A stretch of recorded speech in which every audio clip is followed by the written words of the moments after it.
And we'll look here at the first slide. Let's look at scientific phenomena.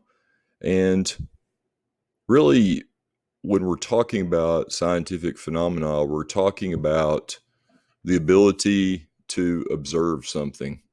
It doesn't really matter what sense we use. If it can be sensed through hearing, seeing, smelling, tasting, or touching, it can be classified as a scientific phenomena. And that's something that we have to remember when we're dealing with the examples of scientific phenomena. Is it's extremely important when we're setting up, and it's very crucial when we're talking about a testable hypothesis. Is a testable hypothesis our ability to observe something? Is that correct or incorrect? For example, the picture here on this slide of a match lighting. It says, how can a match catching on fire, can we come up with a testable hypothesis for this? And there's a lot of different ways we can go with this. But the fact of the matter is that match lighting on fire is very much a scientific phenomenon. And so that's something that's important to remember as you're working through this. So today we're going to be looking at a couple of different things, and we're going to be looking at the ability to discern things that we see with our eyes, that we smell with our nose, that we hear with our ears, that we can touch. Here's an example in Hawaii of a beach, and it's kind of difficult to see here, but this beach is green sand. And this is a scientific phenomenon. We're going to use our eyes to observe this. So I'm going to click over here to slide 4. And slide 4 says, what senses can we use to identify this? And I've already stated this. We would use our eyes to state this, that we are seeing a sandy beach that is a different hue, a different color tone than what we normally see. The good scientists use all kinds of ideas to discern a testable hypothesis, and we're going to use scientific phenomena when we look at this. Okay, so for example, I'd like to focus a little bit on a testable hypothesis.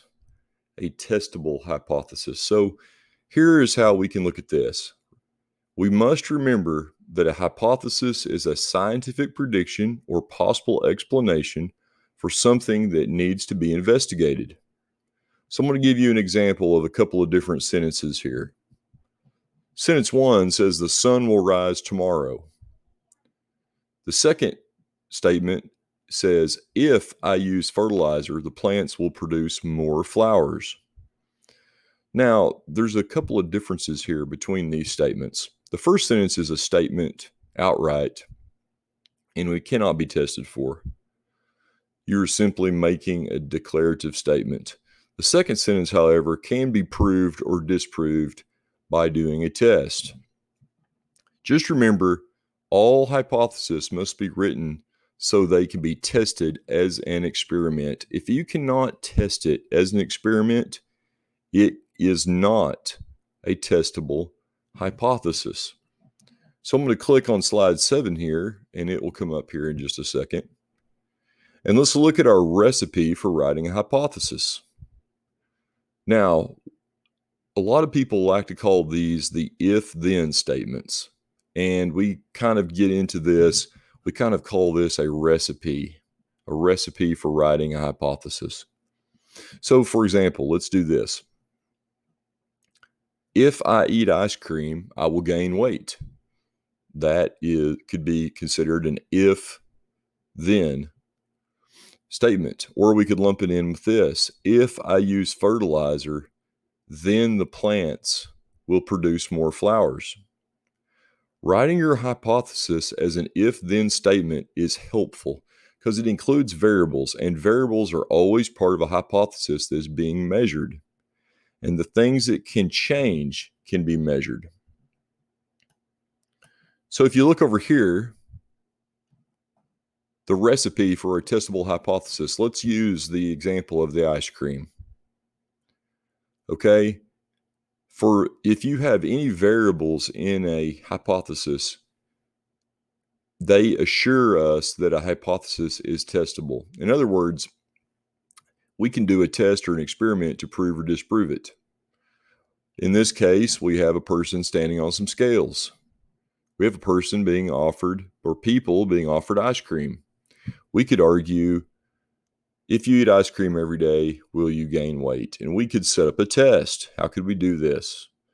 We could set up a test very simply where we have different groups of people weigh in at the beginning of an experiment, and for 30 days, every person in the experiment eats ice cream, a certain amount of ice cream. We could have them eat different amounts by age, or we could have everyone eat the same, and then we could just try to prove or disprove the statement that if I eat ice cream every day, I will gain weight. So that's considered a testable hypothesis statement. Here's another testable hypothesis statement. If I lift weights every day, then I will become stronger. That's an if-then statement. A person could test their strength in a series of weightlifting exercises. They could do a prescribed lifting regimen for a month. At the end of the month, they could get back and see how much stronger they are. We have other examples. If you get at least 6 hours of sleep, you will do better on tests than if you get less sleep. So there's different ways we could set up an experiment. Remember, you must be able to test for variables for something to be a testable hypothesis. And that takes us all the way up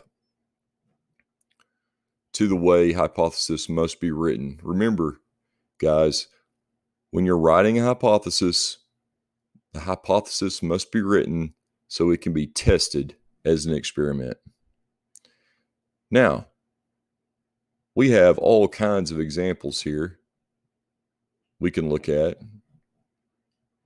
Another example of a testable hypothesis: if you drink coffee before going to bed, then it will take you longer to go to sleep.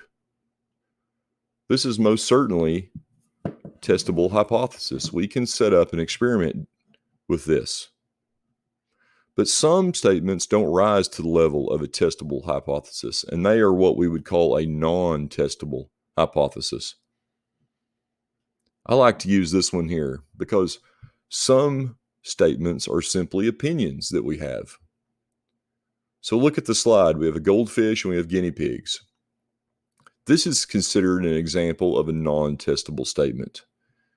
Goldfish make better pets than guinea pigs. This is not a hypothesis, it's a matter of opinion. There's no agreed upon definition of what a better pet is. And so while it's possible to argue this point, there's no way to prove something that's just an opinion. Also a non-testable statement. Using cell phones could cause cancer. The word could makes a hypothesis extremely difficult to test because it's very vague. There could, for example, be UFOs watching us at every moment, even though it's impossible to prove that they are. There's a lot of information out here about testable and non-testable statements. I have some examples here of statements, and I would like you to take out a piece of paper and I'd like you to write down whether or not you think it's testable or non-testable through research, experiments, whatever. For example, the statement, Tom Brady is the most successful athlete who has ever played a professional sport. Does that rise to the rank of a testable or non-testable hypothesis statement? What about this statement? Fertilizing your plants causes them to develop more flowers. Is that testable or non-testable? Think about that as a hypothetical statement. Could you do an experiment to try to prove or disprove this? This is a statement. If you drink too much soda at a young age, then it will stunt your growth. Could you come up with an experiment to test for this? This leads us to subjective reasoning versus objective reasoning, which we'll get into more in the next slideshow.